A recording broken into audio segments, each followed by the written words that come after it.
नमस्कार। AB news खबरको दैनिक अनि पृथक प्रस्तुति एबी न्यूज एट देशमा आजमा स्वागत छ। साना खबर या ठुला खबर जसले समाजलाई सकारात्मक दिशातर्फ डोर्याउँछ या त्यस्ता खबर जसले सम्बन्धित पक्षलाई सचेत बन्न खबरदारी गर्छ। खबर हर पल अनि निरन्तर देशैभर भएका हाम्रा खबरदाताहरूको सामूहिक प्रस्तुति एबी न्यूज एट देशमा आजलाई आउनुहोस् सुरु गरौँ। रेसुङ्गा नगरपालिकाले तम्घास बजार क्षेत्रमा अव्यवस्थित रूपमा बनाइएका सडक पेटीहरू हटाउन सुरु गरेको छ। नगरपालिकाले सदरमुकाम तम्घास बजार क्षेत्रमा कालोपत्रे गर्नका लागि डोजर प्रयोग गरी सडक मिचेर बनाइएका अव्यवस्थित पेटी लगायतका संरचना हटाउन सुरु गरेको हो। नगरपालिकाले केही दिनअघि बजारमा कालोपत्र गर्नका लागि सडक छेउछाउका घरधनीहरूलाई अव्यवस्थित रूपमा निर्माण गरेका सडक पेटीहरू आफै हटाउन भनी सार्वजनिक रूपमा रातो चिन्ह लगाएको थियो। नगरपालिकाले तोकेको समयमा सम्बन्धित घरधनीहरूले अटेर गरी बेवास्ता गरेपछि नगरपालिका आफै नै बाध्य भएर डोजरको माध्यमबाट उक्त अव्यवस्थित रूपमा बनाइएका सडक पेटीहरू हटाउन सुरु गर्न बाध्य बनेको नगर प्रमुख खेलध्वज पन्थीले बताए। नगरपालिकाले अव्यवस्थित रूपमा सडक प्रयोग गरी बनाइएका पेटीहरू हटाउन थालेपछि कतिपय घरधनीहरूले आफै त्यस्ता संरचना भत्काउन सुरु गरेका छन्। बजार क्षेत्रमा सागुरो सडक र त्यस्तै सडकमा पनि सडकै मिचेर पेटी तथा नालीहरू बनाएपछि सवारी साधनका साथै आम नागरिकलाई पैदल यात्रा गर्न समस्या उत्पन्न भएको थियो। नगरपालिकाले एक साताभित्रमा बजार क्षेत्रमा कालोपत्र गर्नका लागि हाललाई 30 फिटको सडक मापदण्ड कायम गरेको नगर प्रमुख पन्थीले जानकारी दिए। त्यसैगरी नगरपालिकाले तम्घास बजार क्षेत्रमा अव्यवस्थित रूपमा रहेका बिजुली केबल तथा इन्टरनेटका पोल तथा तारहरू समेत हटाई व्यवस्थित गर्न सुरु गरेको छ। विगत 2 वर्षदेखि रोकिएको पर्वतको फलेवास नगर अस्पताल निर्माणको कार्य अघि बढाउने प्रक्रिया सुरु भएको छ। फलेवासको नगर कार्यपालिकाको बैठकले नगर अस्पतालको निर्माण कार्य तुरुन्त अघि बढाउने निर्णय गरेको जनाएको हो। फलेवास नगरपालिका वडा नम्बर 6 देवी स्थानमा नगर अस्पताल निर्माण गर्न आर्थिक वर्ष 2077-78 मा बोलपत्र आह्वान भई मिति 2078-3-31 मा सम्झौता भएको थियो। निर्माण व्यवसायी प्रतिष्ठा जुम्ली आचार्य जेबी बागलुङले निर्माण स्थल परिवर्तनसँगै संशोधित भएको architectural, structural, sanitary, electronic design बमोजिम सम्झौता भएको थियो। उक्त अस्पतालमा सम्झौता बमोजिमका आइटमको परिणाममा थप घट, माटो कटिङ लगायतका प्रक्रियाका कारण निर्माण कार्य करिब 2 वर्ष अघिदेखि रोकिएकोमा अहिलेबाट सुरु गरिने नगरका पूर्वाधार संयोजक नेत्र विश्वकर्माले जानकारी दिए। अस्पताल भवनको डीपीआर स्वीकृत नभई निर्माण गर्दै गर्दा भवन निर्माण स्थल परिवर्तन भएको र परिवर्तित निर्माण स्थल बमोजिम नक्सा संशोधन गर्न लगाई प्रक्रिया अघि बढाइएको हो। संशोधित कार्यादेश फलेवास नगरपालिकाको निर्माण कार्यलाई अगाडि बढाउने भएको नगर प्रमुख गंगाधर तिवारीले जानकारी दिए। 11 करोडको लागतमा नगरपालिकाको वडा नम्बर 6 देवी स्थानमा 14 शैय्याको नगर अस्पताल बनाउन लागि हो। जीवन विकास लघुवित्त वित्तीय संस्था लिमिटेडले प्रत्येक वर्ष वैशाख 7 गते स्वयंसेवक दिवस मनाउँदै आएको छ। सो अवसरमा रङ्गेली 7 का एक अति विपन्न परिवारलाई घर बनाएर हस्तान्तरण गरेको छ। उनीहरूले बाँसको खम्बा, बाँसको कर्चीबाट टाटी र टाटीमा लिपपोत गरी टिनको छानो समेत लगाएर घर हस्तान्तरण गरेका थिए। उनीहरूले रङ्गेली नगरपालिका 7 स्थित नीचा मारी माध्यमिक विद्यालय नजिकै खोलाको किनारमा 10 तोर ऐलानी जग्गामा विगत 2 वर्ष अगाडिदेखि बसोबास गर्दै आइरहेकी सरस्वती देवी मण्डल र उनको 3 वर्षको छोरा प्रेम मण्डल र वर्ष 5 का अस्मिता मण्डल 2 वर्षदेखि खोलाको किनारमा चारैतिर पाल परेको घरमा बस्दै आइरहेका थिए। उनका 36 वर्षका श्रीमान श्रीराम मण्डल विगत 4 वर्षदेखि बेपत्ता हुँदा उनीहरू बिचलीमा परेका थिए। रोजगारीको सिलसिलामा भारतको पन्जाब गएका उनका श्रीमानको कुनै अत्तो पत्तो छैन। सो गाउँमा नेता हुँ भन्नेले समेत 2 वर्षदेखि केही नगरेको उनले दुखेसो पोखिन्। जीवन विकासले उनको छोरा छोरीलाई 1 वर्षका लागि विद्यालयमा पठन पाठन गराउने जिम्मेवारी त लियो, तर उनीहरूका लागि 2 छाक टार्नका लागि अहिलेसम्म कसैले सहयोग नगरेकाले भोकभोकै बस्न बाध्य रहेका छन्। जिल्ला प्रशासन कार्यालय काभ्रेमा 3 महिना अघि राहदानीका लागि रातिको 12 बजेदेखि लाइन बस्दा समेत 5-6 महिनासम्म राहदानी बनाउन नसकेका सेवाग्राहीले अब जुन दिन गयो त्यही दिन सहज रूपमा सेवा प्राप्त गर्न थालेका छन्। प्रमुख जिल्ला अधिकारी पुण्य विक्रम पौडेलले सार्वजनिक बिदा शनिबार तथा बिहान 6 बजेदेखि राति 11 बजेसम्म नियमित सेवा प्रदान गरी जनशक्ति र पूर्वाधार समेत थप गरेर नयाँ प्रणाली लागू गरेकाले 2 महिनामा जुन दिन सेवाग्राही सेवा लिन आयो सोही दिन सेवा प्रदान गर्न सहज भएको बताए। नयाँ प्रणाली लागू भएसँगै जिल्ला प्रशासन कार्यालय आफैले सेवाग्राहीको फारम निशुल्क भरिदिएर सहज रूपमा सेवा प्रदान गरेको प्रशासनले जनाएको छ। 2079 फागुन 5 गतेदेखि जिल्ला प्रशासन कार्यालयले राहदानी र राष्ट्रिय परिचय पत्रका लागि टाइम र टोकन वितरण गरेको थियो। सुरुका दिनमा एकै दिन 900ले टोकन लिएका कारण 10 दिनपछि सेवा दिन सकिएको थियो, तर पनि सेवाग्राही तोकिएको समयमा सेवा लिन पाउँदा खुसी देखिन्थे। यसबाट काम गरे सम्भव रहेको कुरा प्रमाणित भएको देखिएको छ। 2 महिनासम्म निरन्तर यो प्रणाली अन्तर्गत दैनिक 120 भन्दा धेरै सेवाग्राहीले तस्बिर खिचाउँदा समेत राहदानी लिनेहरूको लाइन कायमै छ। 2 महिनाको अवधिमा जिल्ला प्रशासन कार्यालयबाट 4859 जनालाई राहदानी वितरण गरिएको छ। मोरङको रङ्गेली नगरपालिका 7 मा रहेको रङ्गेली अस्पतालमा निःशुल्क हाइड्रोसिल अपरेसनको 10 दिने शिविर सम्पन्न भएको छ। प्रदेश नम्बर 1 को स्वास्थ्य कार्यालयले मोरङले पहिलो पटक रङ्गेली नगरपालिका, सुनवर्सी नगरपालिका, रथुवामाई नगरपालिका, कानीपोखरी गाउँपालिका, धनपानथाल गाउँपालिका, जहदा गाउँपालिका र कटहरी गाउँपालिकालाई लक्षित गर्दै चैत 26 गतेदेखि वैशाख 7 गतेसम्म 10 दिनका लागि हाइड्रोसिलको अपरेसनका लागि निःशुल्क शिविरको आयोजना गरिएको स्वास्थ्य कार्यालय मोरङका फोकल पर्सन शङ्कर देवले बताए। रङ्गेली अस्पतालका मेसु अरुण भट्टराईका अनुसार उक्त शिविरमा 19 वर्षदेखि 75 वर्षसम्मका युवा तथा वृद्धहरूको स्वास्थ्य परीक्षण गरेर 50 जनाको हाइड्रोसिलको अपरेसन गरिएको बताए। जसका अनुसार नेपाल सरकारले केही साता अगाडि गाउँघर हात्तीपाइलेको रोगको औषधि सेवन गराउन गाउँघरमा गएको समयमा स्वास्थ्य कर्मीहरूलाई खटाएपछि औषधि खुवाउने क्रममा सुनवर्सी नगरपालिका र रथुवामाई नगरपालिकाका युवा तथा वृद्धहरूको धेरैजनालाई हाइड्रोसिल भएको जानकारी प्राप्त भएपछि जिल्ला स्वास्थ्य कार्यालय मोरङले शिविरको आयोजना गरेको भट्टराईले बताए। सर्वसाधारणहरूले सामान्य उपचारका लागि विराटनगरसम्म गएर उपचार गराउन नपरोस् भन्दै सर्वसाधारणले आफ्नै गाउँघरमा उपचार गराउन सहज होस् भन्ने उद्देश्यका साथ रङ्गेली अस्पतालमा शिविरको आयोजना गरेको बताए।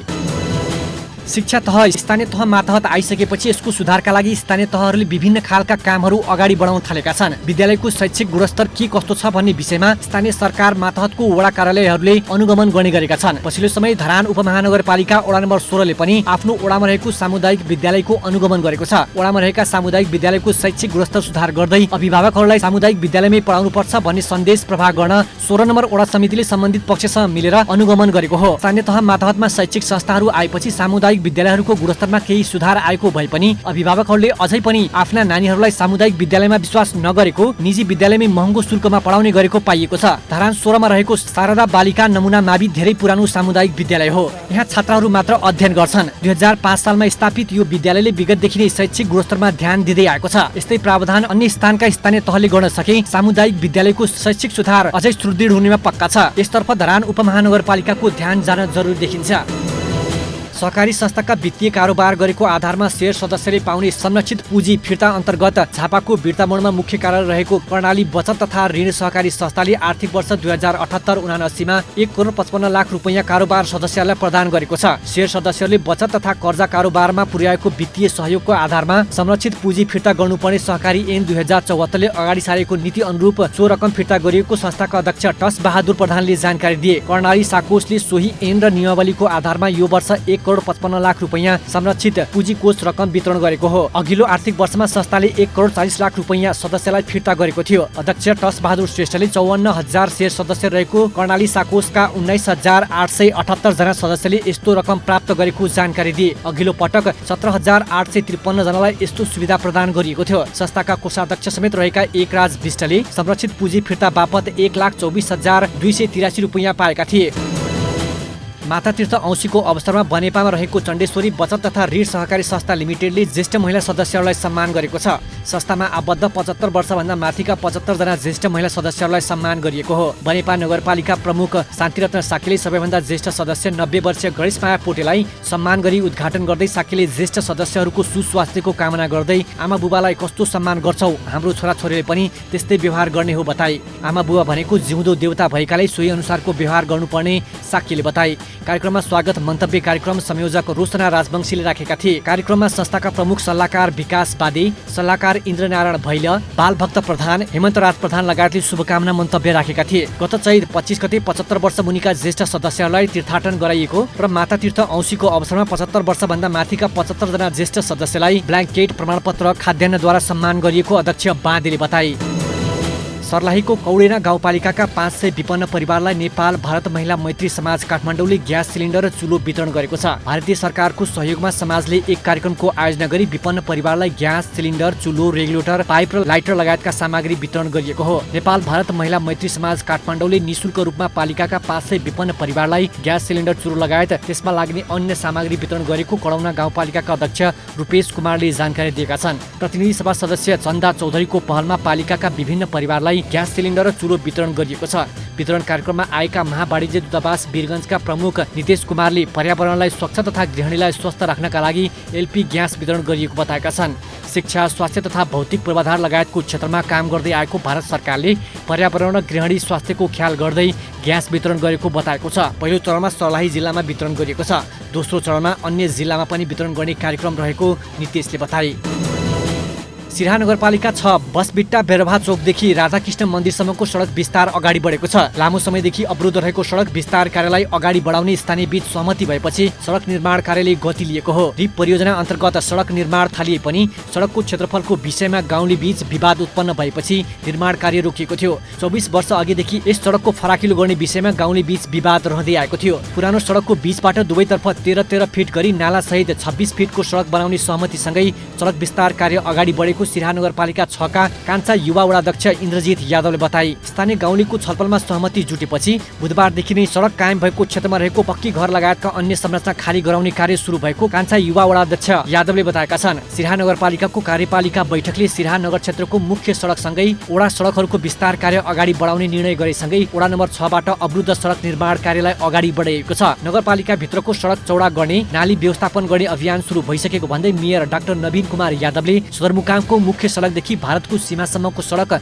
विस्तार कार्य पनि चाँडै सुरु हुने बताए। सुदूरपश्चिमको अस्थायी मुकाम धनगढीमा कक्षा 8 को वार्षिक परीक्षामा सहभागी भएका 17 विद्यालयको नतिजा शून्य आएको छ। परीक्षामा सहभागी धनगढी उपमहानगरपालिकाका 106 विद्यालयमध्ये 17 विद्यालयको नतिजा भने निराशाजनक आएको छ। विगतमा आन्तरिक मूल्याङ्कनबाट विद्यार्थीहरूको ग्रेड तोकिने गरेकोमा यसपटक भने उपमहानगरले कडाइका साथ परीक्षा सञ्चालन गरेपछि एक संस्थागत र 16 सामुदायिक गरी 17 विद्यालयको नतिजा शून्य आएको छ। धनगढी उपमहानगरपालिकाले यसपटक आधारभूत तह अर्थात् कक्षा 8 को परीक्षा सञ्चालनका लागि विगतभन्दा फरक नियम बनाई फरक परीक्षा केन्द्र तोकेर परीक्षा सञ्चालन गरेकोमा उपमहानगरले निकै कमजोर नतिजा ल्याएको छ। तर धनगढी उपमहानगरपालिकाले भने यस विषयमा उपमहानगरको कुनै त्रुटि नै नरहेको दाबी गरेको छ। परीक्षामा सामुदायिक तर्फका 46 र संस्थागत तर्फ 60 गरेर कुल 106 विद्यालयका 4638 विद्यार्थी सहभागी रहेका थिए। उनीहरूमध्ये 1503 जनाले मात्र पहिलो चरणमै उक्त परीक्षा पास गरेका छन्। शिक्षामा सुधारका लागि विभिन्न नीति तथा योजना मात्र लागू हुने तर विद्यालयमा पढाइने पुस्तक भने समयमै उपलब्ध नहुने जस्ता अन्य थुप्रै कुराहरू शिक्षा सुधारका मुख्य चुनौतीको रूपमा देखा परेको शिक्षकहरूको तर्क छ।